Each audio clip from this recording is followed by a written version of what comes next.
de paz. Ao meu Deus eu quero agradecer e aproveitar para dizer: papai, papai, como eu amo você, como eu amo você, como eu amo você.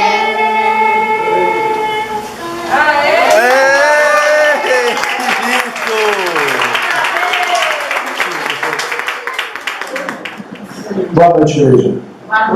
Boa noite. Boa noite. Paz seja com todos. Você está feliz essa noite? Amém. Deus é bom. Deus é bom. Amém? É um privilégio para nós sempre estarmos reunidos em nome de Jesus como igreja, para exaltar o nome daquele que vive e reina e cumprir o propósito que é quando a gente se reúne, adorar e exaltar o nome de nosso Deus. Amém?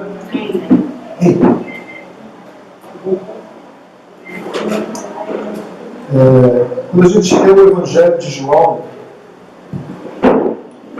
a gente nós devemos sempre ter uma conclusão que o Evangelho ele é uma boa notícia. Amém? O Evangelho não é conselhos para aquilo que nós devemos fazer. O Evangelho é uma notícia do que já foi feito. E uma vez que já foi feito, nós temos que descansar nesta notícia. E a notícia, ela é a verdade, porque ela veio da parte do Pai. Amém? Nós estamos nessa sequência, neste mês, nós começamos a falar do Evangelho de João, que é um Evangelho muito rico, escrito pelo apóstolo que andou lado a lado com Jesus, que recebeu posteriormente a visão do livro da Revelação de Apocalipse, e foi o único dos apóstolos que nós temos relatos que não morreu, não sofreu um martírio. Né? Todos os demais foram mortos. Este aqui não morreu dessa forma, né? Apesar de ter sofrido também, estar preso, mas o relato é que a sua morte pode ter sido realmente por velhice. E o livro ele é um ápice assim, daquilo que é o Evangelho.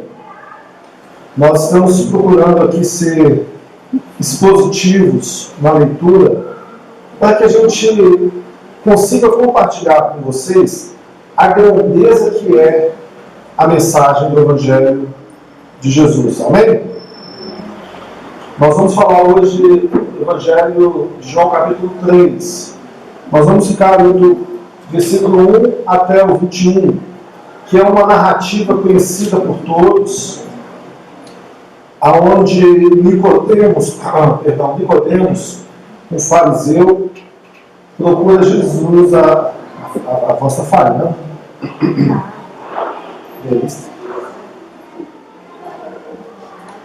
Essa feijoada. Glória a Deus. E assim, o fariseu procura Jesus à tarde da noite e ele começa a querer saber mais sobre Jesus, sobre os feitos de Jesus.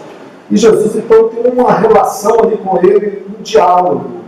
E desse diálogo surgem algumas questões que são conhecidas por nós, do nascer de novo, o fato de Jesus ser a resposta de Deus para o problema do mundo. E nós temos ali uma revelação daquilo que está no coração de Deus, que é o seu sentimento de amor pela raça humana. Porque nós vamos ler que ele amou o mundo de tal que deu o seu filho. Amém? Então, assim, é um livro muito rico. A gente percebe João querendo apresentar para os seus leitores a divindade de Jesus. E isso não tem preço. Amém, irmão? Vamos pedir a Deus que nos abençoe em nome de Jesus. Feche os teus olhos, Pai. Nós vamos compartilhar aqui a Tua palavra e somos falhos para fazê-los por nós mesmos. A Tua palavra diz em Hebreus, capítulo 4, 12, que ela é viva, ela é mais penetrante que espada alguma de dois gumes, ela é apta para discernir os pensamentos, as intenções, os desejos dos corações, ela faz divisão entre juntas e medulas. A tua palavra é viva, Senhor, e ela pode mudar a nossa história aqui nessa noite.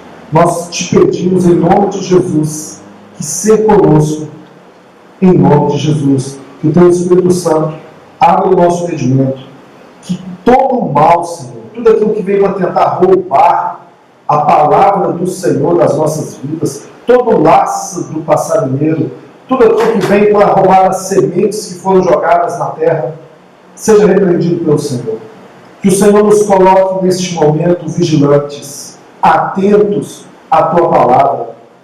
Ó Deus, que nós venhamos diminuir e o Senhor crescer em nós, que venhamos sair daqui diferentes, Pai. Não para sermos mais uns que declaram frases motivacionais, mas para aqueles que declaram verdades absolutas, que o Senhor vive para sempre e o Senhor transforma corações. Nós cremos no Senhor nessa noite. Fale conosco, Pai.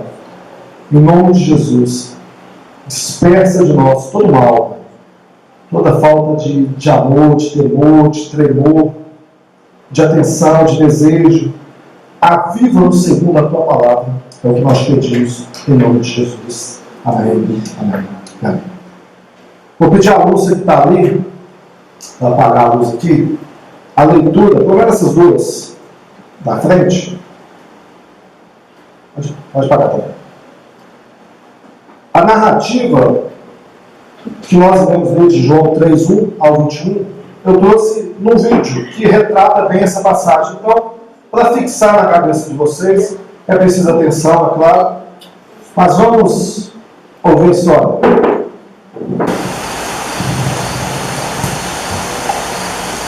Rabi, bem sabemos que és mestre vindo de Deus, porque ninguém pode fazer estes sinais que tu fazes se Deus não for com ele. Na verdade te digo que aquele que não nascer de novo não pode ver o reino de Deus. Como pode um homem nascer sendo velho? Pode, porventura, tornar a entrar no ventre de sua mãe e nascer?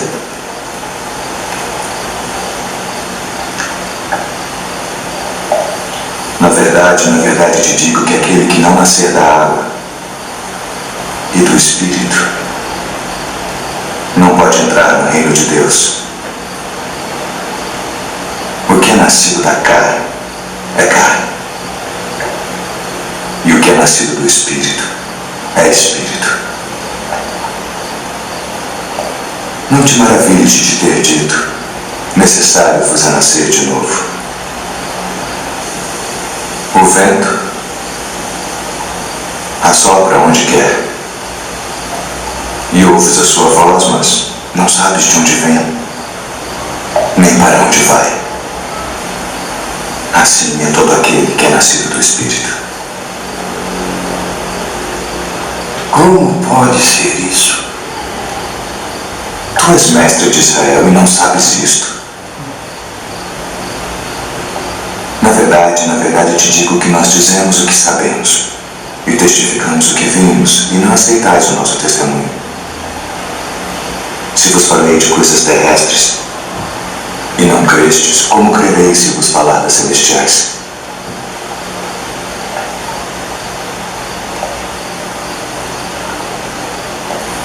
Ninguém subiu ao céu, senão o que desceu do céu, o Filho do Homem que está no céu. E como Moisés levantou a serpente no deserto, assim importa que o Filho do Homem seja levantado, para que todo aquele que nele crer não pereça, mas tenha a vida eterna. Porque Deus amou o mundo de tal maneira que deu seu Filho unigênito, para que todo aquele que nele crê não pereça, mas tenha a vida eterna. Porque Deus enviou o seu Filho ao mundo não para que condenasse o mundo, mas para que o mundo fosse salvo por ele. Quem crê nele não é condenado, mas quem não crê já está condenado, porquanto não crê no nome do unigênito Filho de Deus. E a condenação é esta: que a luz veio ao mundo e os homens amaram mais as trevas do que a luz, porque suas obras eram más.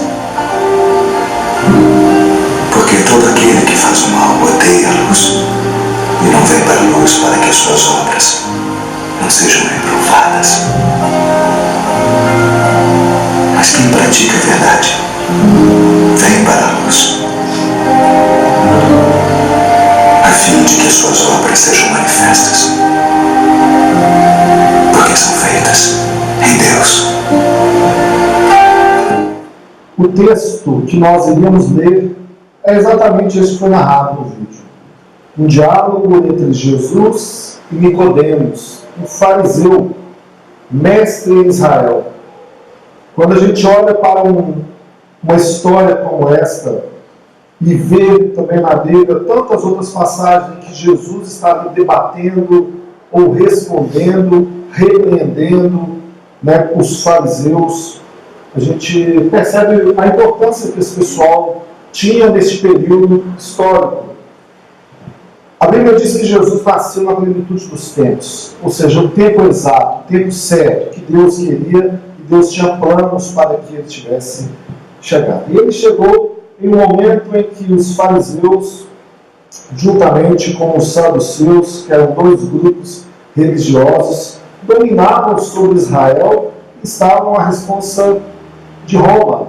Então eles davam a resposta a Roma, eles tinham o seu governo, mas sabiam que acima do governo deles havia o governo de Nero. Então, essa conversa de Jesus, igual nós lemos aqui em João capítulo 3, narra que uma tarde, ou seja, uma noite, ao escurecer, Nicodemos vai até Jesus e ele tem exatamente aquele diálogo, ele sendo um dos principais.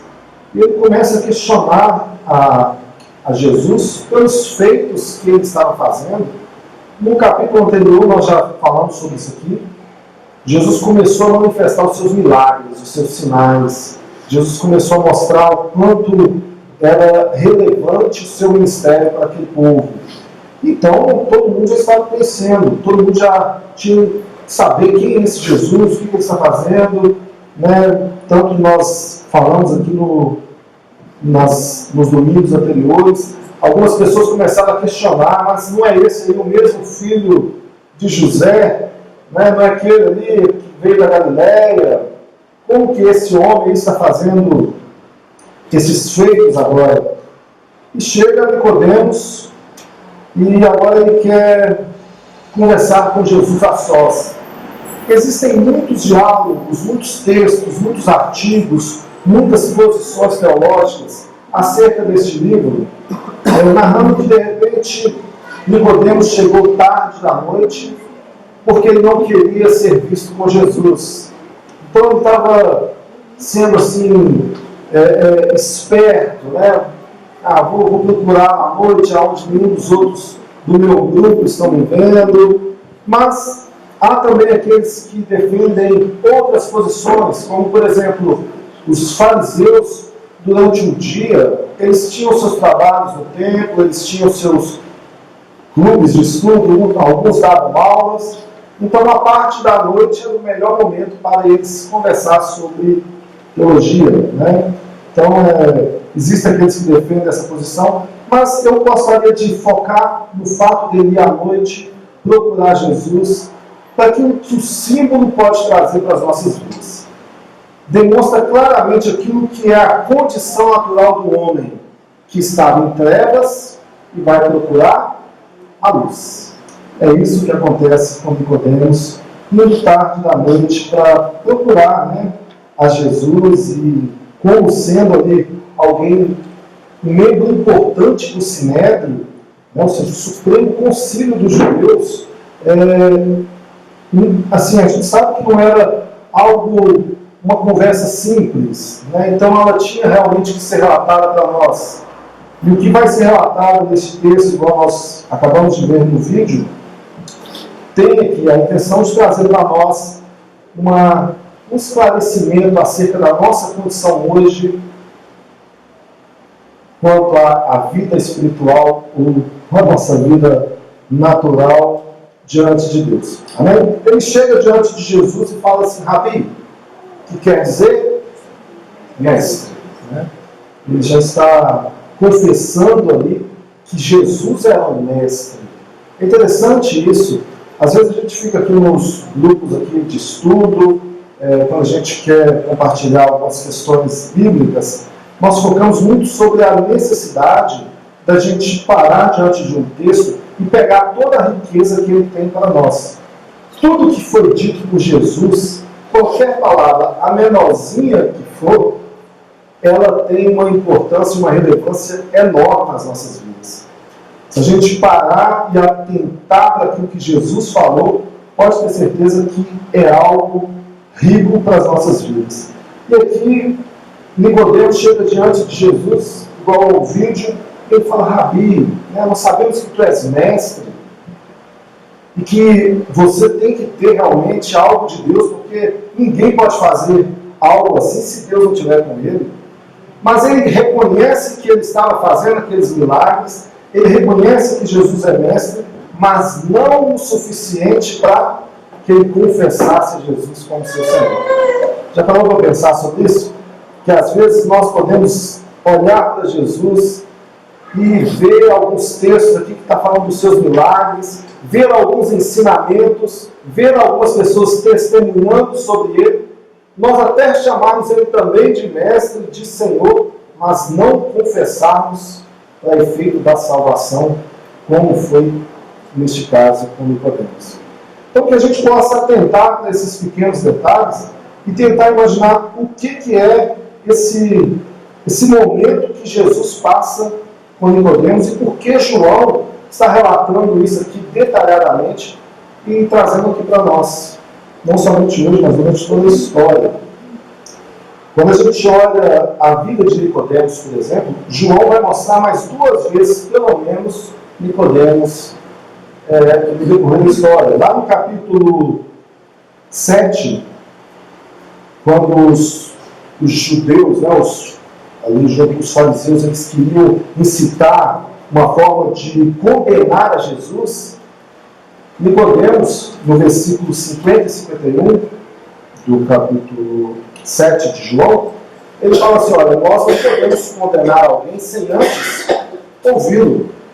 Então, João já relata aqui essa participação, que Nicodemos, apesar de ser um fariseu, apesar de fazer parte do concílio, apesar de ter essa posição, ele tinha uma posição um pouco diferente. Ele estava interessado, ele demonstrava uma justiça, né? Porque os fariseus ali já estavam incomodados com Jesus. Então eles falam assim: vamos tentar um jeito de condená-lo. Só que Nicodemos fala assim: não, nós precisamos ouvi-lo antes. Não é assim. E também lá no capítulo 19, quando Jesus já está morto, no versículo 39, Nicodemos novamente é citado por João, porque ele aparece levando dinheiro para ajudar que Jesus tivesse ali um enterro digno. Então, na história, Nicodemos foi aqui relatado por João como alguém que não era como os outros fariseus maliciosos. E a gente sabe que os fariseus foram um grupo que buscava ir atrás de Jesus com qual interesse? Primeiro, de ir até ele tentar pegá-lo em alguma pegadinha, né? Algumas frases, efeitos para ter com que condená-lo. Foi assim com várias aparições, onde eles estiveram diante de Jesus. eles também exclamavam meios, e acabou que foram eles que levaram Jesus até Pilatos, né? Sendo vendido ali por Judas.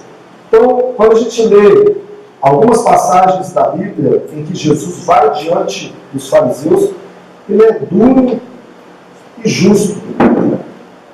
Denilson trouxe aqui, domingo passado, o relato em que Jesus chicoteia aquelas pessoas que estavam fazendo mercado no templo. E isso sob a tutela dos senhores. João 3,3, Jesus respondeu assim: em verdade te digo, que se alguém não nascer de novo, não pode ver o reino de Deus.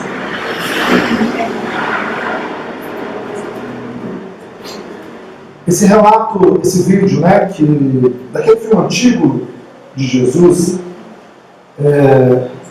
ele mostra para nós uma imagem de Jesus que muitas das vezes a gente quer ter. Nós queremos ser como ele ali, né, com uma justiça santa, mas sempre no irmão, nunca em nós, né? E ele condena porque ele podia fazer. E quando a gente vê Jesus falando daquele jeito ali, você já parou para pensar que é Deus falando com eles claramente, diante dos olhos deles? Os profetas que vieram antes vinham daquela forma e anunciavam para o povo, e eles se arrependiam. É o que a gente tem na história dos profetas. E ali eles continuaram com o coração endurecido diante do próprio Deus. É de chorar. Mateus 23, se você ler depois, vai ver quanta exortação e repreensão Jesus fala com os fariseus.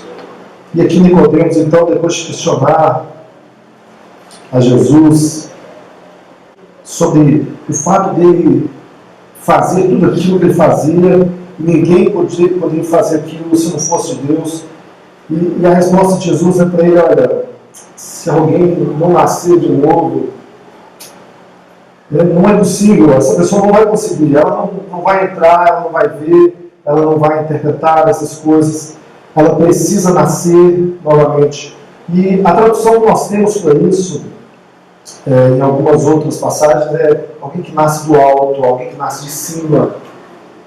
E a gente poderia ficar aqui pensando: poxa, mas isso está tão óbvio para nós, isso é óbvio para nós, mas nós estamos vendo um fariseu que, igual eu acabei de citar, foi relatado em outras passagens, mostrando uma certa diferença com o grupo, e que era parte do Supremo Concílio ali dos judeus, e ele tinha uma dúvida quanto a isso. Eu fico com dúvida quanto a isso. Jesus falou diante dele: olha, você tem que nascer de novo. Ou seja, você vai ter que nascer de cima, né? E somente quem veio de cima pode trazer uma verdade sobre essa, como essa. E somente Jesus realmente podia fazer uma pergunta como essa. Então, a pergunta para nós, a gente olha para uma pergunta simples: essa: é possível nascer de novo? Né? Se você, é lógico, estou falando de reencarnação, né? Estou falando de você morrer e nascer daqui uns anos, né, como outra pessoa, enfim. Nem perdeu essa coisa. Mas estou falando agora. Se você agora, no dia que você está aí, você nascer de novo, essa foi a questão, né, de Nicodemos. Eu imagino essa imagem na hora. Para quem é dos tempos antigos, acho que é Nazaré. Para mim, essa é a imagem assim na cabeça, sabe, de Nicodemos, pensando: como é possível isso que esse moço está falando? Né? Nascer de novo, porque o versículo 4 diz assim: como pode um homem nascer sendo velho? Pode, porventura, voltar ao ventre materno e nascer uma segunda vez? Ele é mestre em Israel, e está com uma dúvida que, na teoria, para nós aqui é algo simples. Mas é exatamente sobre isso que eu quero tentar trazer aqui hoje, esse nascer do alto, que é algo que foi, assim, dito por Jesus. E se você está prestando atenção no que a gente tem falado aqui desde o início da leitura de João 1,3, por exemplo, Jesus, quando João está escrevendo, ele diz assim, olha, todas as coisas foram feitas por intermédio dele, e sem ele, nada do que foi feito se fez. Nada. Tudo que foi feito por meio dele. Inclusive o nascimento. Jesus conhece como é o nascimento de sangue. Ele que criou isso. Ele sabe como que funciona o processo da geração, gestação, né, de uma criança e as crianças nascerem.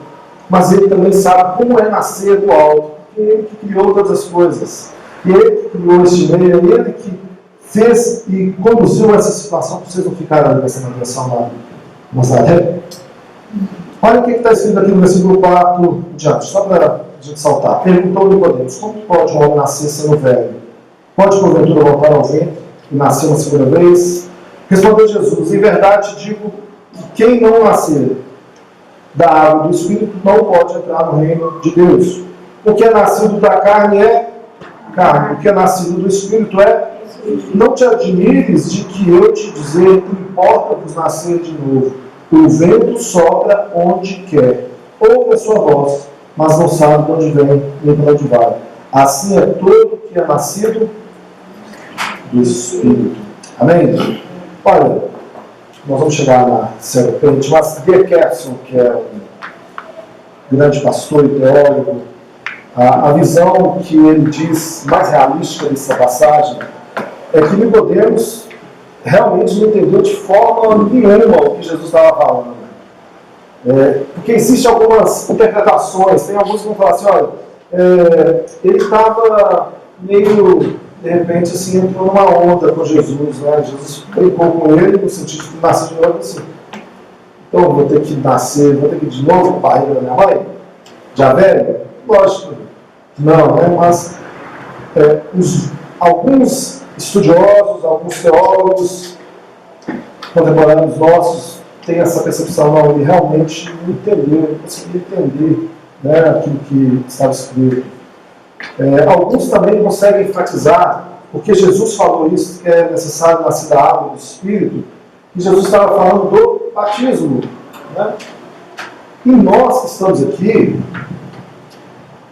passamos por esse texto, a maioria das vezes, simplesmente lemos a história. Nós queremos chegar em João 3:16, né?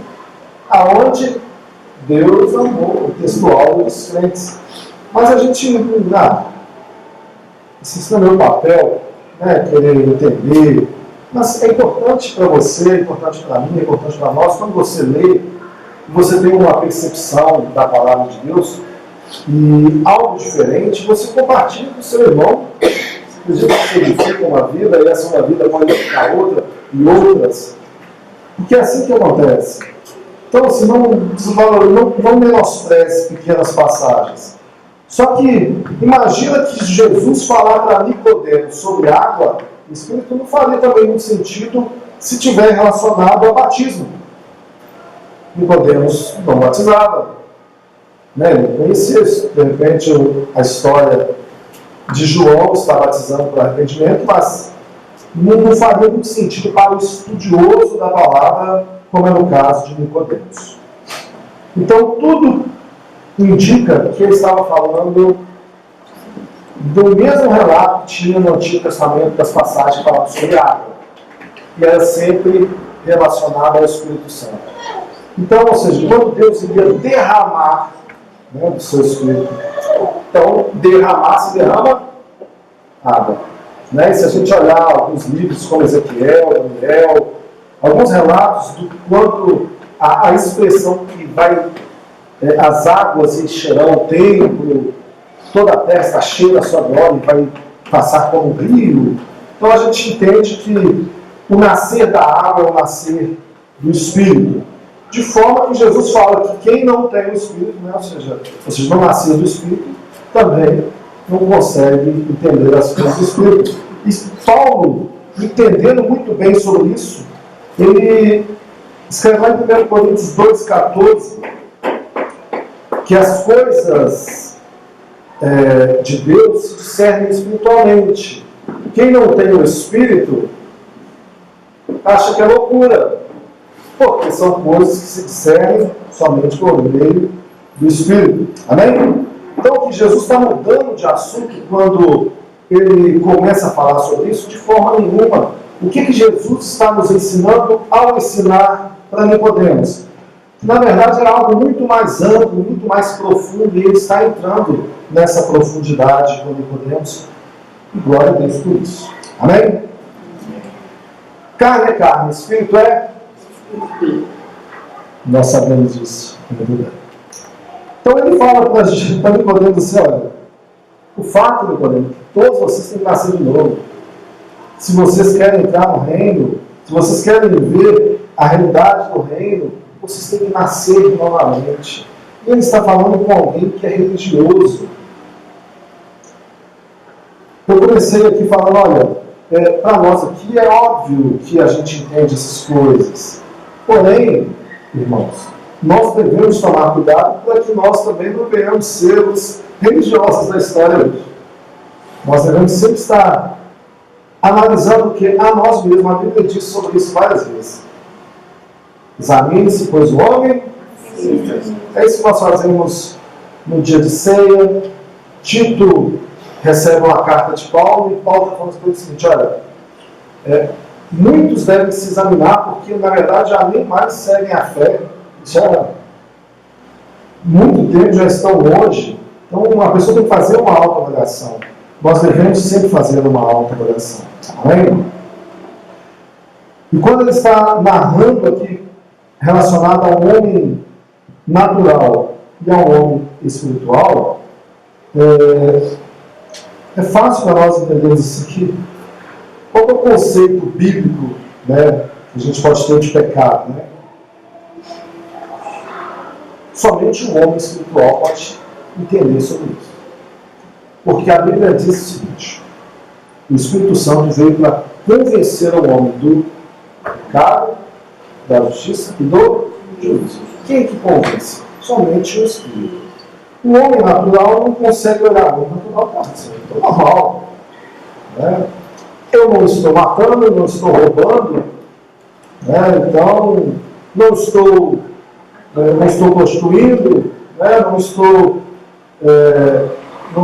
um político, né, que rouba dinheiro da merenda. Então eu estou ótimo. Só que a Bíblia consegue ir lá e passar uma régua e mostrar que todos pecaram e destituídos estão. Então a régua vem e é passada e é mostrado o seguinte: não há ninguém bom, não há ninguém que busque a Deus. Na justiça de Deus, no parâmetro da justiça de Deus, ninguém seria salvo por seus próprios méritos.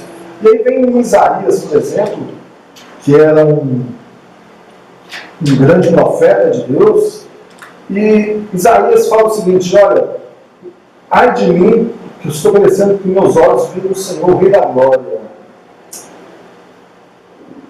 E esse mesmo Isaías ele fala assim, sabe, a nossa justiça, ela é como um trapo de imagem, algo limpo.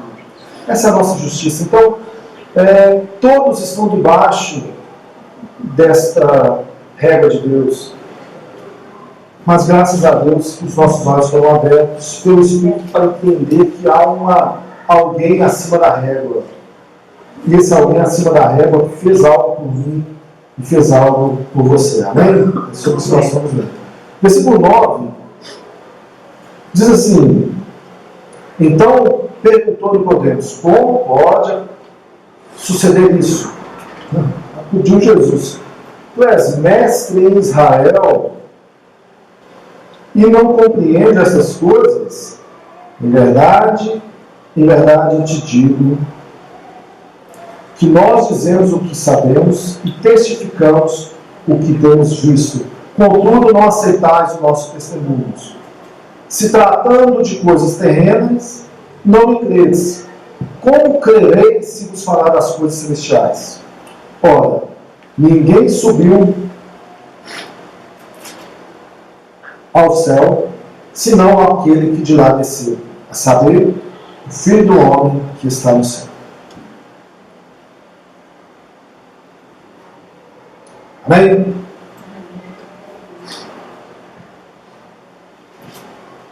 Faz sentido aqui para nós lermos isso, porque assim, a partir de agora, né,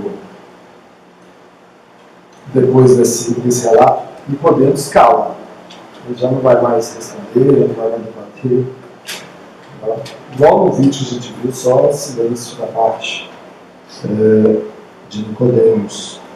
Porque capturou aqui, na verdade, a reação do fariseu, né? Mas o interessante é que, por mais que tenha capturado a atenção, ele não recebeu a iluminação até agora do Espírito Santo para compreender isso que nós acabamos de falar. Ele não entendeu essas coisas, Jesus explicando, ele falou aqui, né, 4:8, e Jesus explica, olha, você tem que nascer de novo, é assim, assado. Se o Espírito Santo tivesse iluminado a mente dele, de repente ele fala assim, olha, glória a Deus, me arrependo, eu vou ser um seguidor, vou abandonar aqui a minha posição de fariseu. Só que a pergunta dele nesse primeiro momento aqui é, como que isso pode acontecer? Como pode ser isso? Como que alguém nasce de novo? Ele ainda continuou da mesma forma. E quando Jesus explica para ele, está falando que agora, você sendo mestre, ou seja, literalmente é mestre, amém? Alguém que dava aula, alguém que tinha um status, uma alta posição, era alguém proeminente ali. Então imagina uma pessoa erudita e treinada para entender as escrituras, as questões espirituais. Este homem não está entendendo nada que Jesus está falando. E aí você fica imaginando o seguinte, então como que estes homens ensinavam as pessoas a respeito ali do processo bíblico de salvação? Não tinha como. É por isso que no vídeo posterior, em que Jesus está repreendendo, ele está claramente dizendo, olha, guias cegos. Vocês não sabem, vocês fecham, vocês não conseguem entender os processos de salvação, vocês não sabem aquilo que vem da parte de Deus. Então, somente quem veio da parte de Deus, essa pessoa Jesus, esse sim tinha o poder. É interessante, ele pega aqui, né, o termo que é usado muito no livro de Daniel, né, e fala, olha, somente aquele que veio do céu, o Filho do Homem, somente esse. Então Jesus, ele está ali, ele conhece, ele veio do céu, ele sabe as coisas do céu, e é ele que está tratando, é ele que está ensinando. O ensino bíblico, claro, você não, ou seja, você deve nascer de novo para que você possa crer, assim como você também possa entender. Então, se você não nasceu de novo, você não consegue nem entender o que está sendo dito. Porque é algo que o Espírito faz. Nós precisamos aprender, sim, sobre a palavra de Deus. Eu falei aqui na quinta, nós precisamos orar, sim, sobre aquilo que nós estudamos. Né? Vamos dizer, a oração vai transformar, sim, a nossa teologia. A oração vai transformar a nossa doutrina. A oração vai transformar aquilo que nós entendemos da parte de Deus, para que a gente tenha mais intimidade, para que a gente tenha mais amor por aquilo. Nós precisamos disso. Às vezes as pessoas vão muito para. Isso é um livro, vai muito para a teologia, aqui para entender, para ler, para trazer aqui esmiuçar um texto, mas abandona princípios básicos, muitos básicos de graça, que é a oração, a fé, o amor, a devoção a Deus.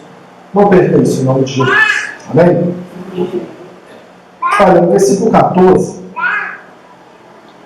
ele diz assim: do modo porque Moisés levantou a serpente no deserto, assim importa o Filho do Homem ser levantado, para que todo aquele que nele crê tenha a vida eterna.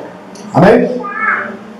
Versículo 13, novamente aqui, o Filho do Homem, ou seja, aquele que veio da parte de Deus, aquele que veio dos céus para nós, aquele que tem um testemunho confiável, aquele que podia ter autoridade, por isso as pessoas falavam, ele ensina como quem tem autoridade, porque ele veio da parte de Deus, ele esteve conosco, ele é a verdade, amém? Este Deus, ele estava falando ali das suas obras, tanto terrenas quanto espirituais, ele tem poder por isso, ele tem conhecimento, quem domina sobre um assunto, fala com autoridade. A gente tem o Mário e Carla tem autoridade para falar sobre pizza, né, eles vão dar pizza porque eu de repente, né, posso até dar aquela cutucada, né, não sei se eles estão com tanta autoridade mais, já tem o quê? Mas tem autoridade, eu não tenho nenhuma, eu só sei comê-la, né? Então ele vai falar, eles vão falar o seguinte, olha, a massa tem que ser preparada assim, assim, assim, porque eles sabem. Eles podem debater, de repente, com a Arlanda, eu não sei, né? A Arlanda e Tina, aí a briga fica entre eles, os saduceus e os fariseus. Mas tem autoridade. Eu vou mexer lá no meu padrão da CEMIG, lá de jeito nenhum. Eu chamo o Alexandre ali, que domina, né? Então, eu estou no choque, eu vou morrer. Né? Quem tem autoridade sabe onde pode pegar, como pode mexer. Jesus tinha autoridade, tanto terrena quanto espiritual. O propósito da missão dele, que ele veio, o propósito central da missão dele, que ele veio para cumprir, ou seja, era exatamente cumprir a vontade do Filho de Deus. O que ele diz aqui? João, quando traz essa vitória, lembra de Moisés, né? Foi um relato. Jesus falou assim: Moisés ele levantou a serpente lá no deserto. Esse é um relato que está lá, né, no livro de Êxodo, você pode ler. Eles começaram a ter um ataque lá de serpentes, e aí a instrução da parte de Moisés: olha, vou colocar pendurado aqui uma serpente de bronze, quem for picado olha para ela e vai ser livre. Isso é o que aconteceu. Então, da mesma forma, Jesus agora está dizendo: é necessário que o Filho do Homem também seja levantado. É necessário que ele esteja à mostra, né? É uma sombra, né, vamos dizer assim, da crucificação, daquela expiação, ou seja, que estaria disponível. E é interessante que a questão é olhar para ele. Somente olhar. Então, o que a gente faz? Olhar. Né? Hoje em dia, para nós, é a mesma tradução, é ter fé. Qual que é a condição para que você seja salvo em Cristo? Creia. Tenha fé. Amém? Aí a gente chega naquela passagem tão conhecida, João 3,16. Porque Deus amou o mundo, que deu o seu Filho único para que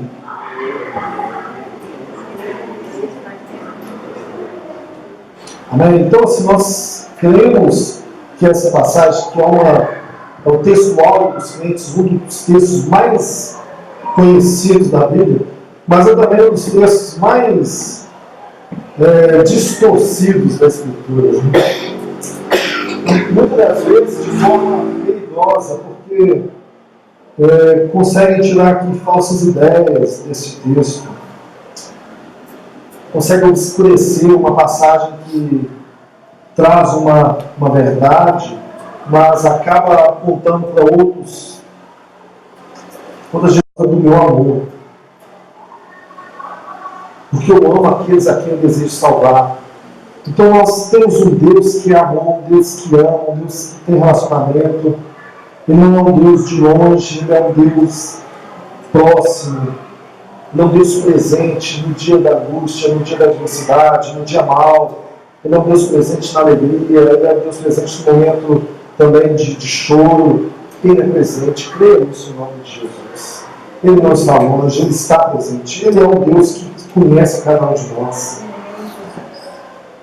E aqui ele está dizendo: olha, aqueles que pertencem a Deus, aqueles, né, que já são, né, de Deus, o que Deus fez? Deus deu Cristo para eles. De repente você fala assim, nossa, eu não ganhei nada dessa vida, né? Dessa vida eu nunca ganhei nada. Poxa, você ganhou Cristo, você ganhou o que há de mais precioso no universo. Não podemos imaginar que você só crê em Cristo porque Deus te deu condição para isso. Porque Deus abriu o seu coração para isso.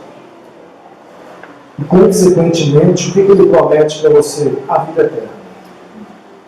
Amém? Agora, aqueles que não vão perecer, o que está claramente relatado para nós aqui. O versículo posterior, 18, ele vai falar sobre isso. Mas que nós possamos focar na vida eterna que há em Cristo Jesus para as nossas vidas. Amém? Pergunta do verso seguinte.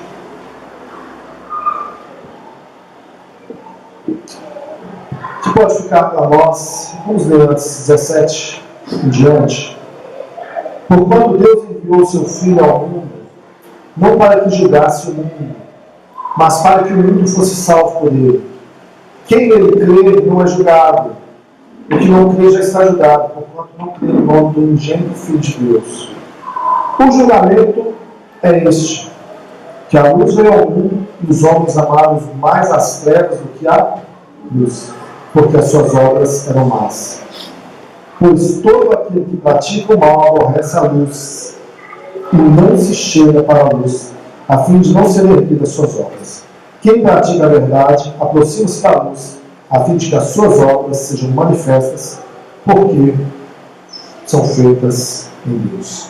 Amém?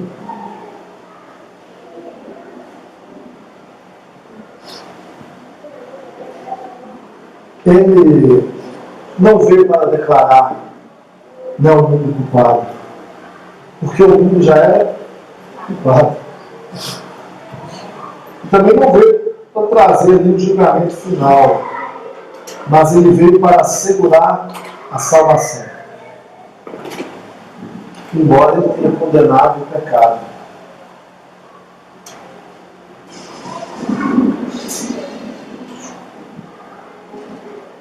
Agora, quando ele voltar, aí sim vai ser uma punição sobre pecadores. Né? O que Jesus apresentou aqui para Nicodemos? Talvez a gente possa nos perguntar aqui hoje. Né? Em qual lado eu estou? Eu sou aquele que nasceu novamente do Espírito, eu sou aquele que só nasceu da carne. Sim ou não? Né? A gente às vezes pode ficar com essa dúvida. Às vezes a gente pode ficar pensando assim, não sei. Né? O fato, irmãos, é que o homem é um pecador. Ele precisa de um Salvador. Jesus é a resposta. A gente poderia até colocar ali, mas qual é a mesma pergunta? Continuaria com essa mesma condição. Jesus é a resposta. O fato de Jesus dizer em João 14,6 que eu sou o caminho, a verdade e a vida, tem tudo aquilo que a gente precisa para as nossas vidas. Você precisa de algum caminho para seguir sua vida? É Jesus. Você precisa de alguma verdade para não tomar decisões erradas? É Jesus. Você precisa de uma vida, viver uma vida em abundância? Também é Jesus. Ele é o caminho, Ele é a verdade, Ele é a vida. Jesus é a resposta para qualquer situação que a gente tem. Quando a gente lê João 23, igual a gente lê 1 ao 21, é suficiente para nos fazer, pelo menos, analisar as nossas vidas. Né? Se nós estamos respondendo a palavra de Deus. Em João 6, abre.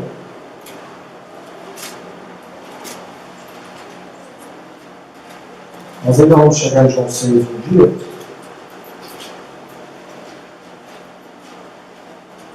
João 6, versículo 63. está escrito assim: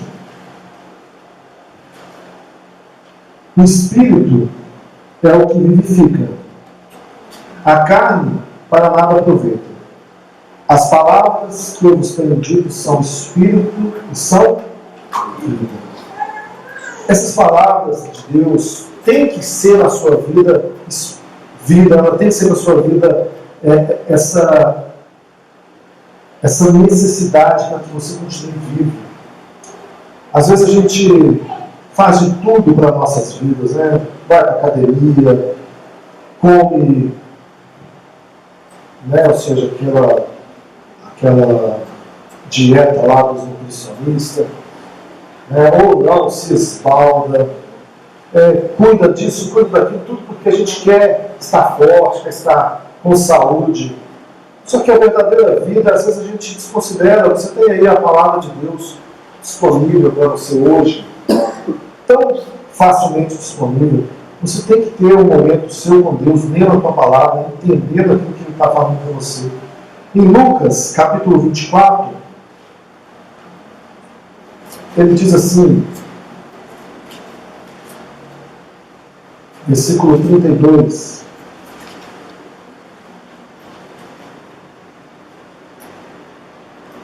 e disseram um ao outro: porventura não nos ardia o coração quando ele pelo caminho nos falava, quando nos expunha as Escrituras? Os dois discípulos a caminho de Emaús, tristes, decepcionados, né? Ou seja, Jesus morreu, né? Já faziam 3 dias, eles achavam que Jesus iria livrá-los ali do poder de Roma, e Jesus aparece entre eles sem se revelar, né? Com uma outra aparência de forma que eles não conseguiam ver que era ele. E Jesus, então, começando ali de Moisés, expôs toda a Escritura, mostrando que era tudo acerca do Cristo e tudo era necessário acontecer. E eles depois, tipo assim, nosso coração ardia quando ele falava sobre a palavra de Deus. Como eu já citei aqui em Hebreus 4:12, eu já vou acabar. Porque a palavra de Deus é viva e eficaz, e mais cortante do que qualquer espada de 2 gumes, e penetra até o ponto de dividir a alma e espírito, juntas e medulas, e é apta para discernir os pensamentos e os propósitos do coração. Quantos de nós, muitas das vezes, começamos a nossa caminhada cristã, e quando alguém falava de Jesus, quando alguém falava acerca da ação do Espírito Santo, falava do privilégio de ouvir a palavra de Deus, de orar, o seu coração ardia, você tinha prazer. De repente hoje você já não tem. Se isso acontece com você hoje, é necessário o que? Arrependimento. É necessário uma autoavaliação, porque verdade, irmão, isso é uma verdade bíblica, mas verdade sem adoração ela é vazia. Ela não produz vida. Então, se nós temos o privilégio hoje de demonstrar a alegria por Deus ter nos revelado o que o mestre de Israel não conseguiu entender. Você ouve hoje aqui acerca que é necessário você nascer de novo, e você está entendendo, poxa, nascer de novo quer dizer uma ação que Deus vai fazer na minha vida, e Ele vai fazer com que eu agora vivifique para as coisas espirituais, pensando na questão da oração, na questão da fé, na questão da vida eterna, na sua possibilidade de milagres que Ele pode realizar através da minha vida, aquilo que Ele pode realizar através da vida de outras pessoas, de salvar nações, de salvar pessoas. Isso tem que arder no seu coração, porque você entende isso hoje. Você não é mais carne, você agora nasceu do Espírito. Amém? Hoje eu estou falando aqui para homens e mulheres que o Espírito e a Bíblia, né, foi tirado do véu. E esse véu ter sido tirado é um privilégio para que você possa adorar. Amém? Se você que está aqui hoje creu, glória a Deus. Continue obedecendo, continue buscando ao Senhor. Agora, se você não creu, arrependa-se e venha para Jesus. Que Deus te abençoe.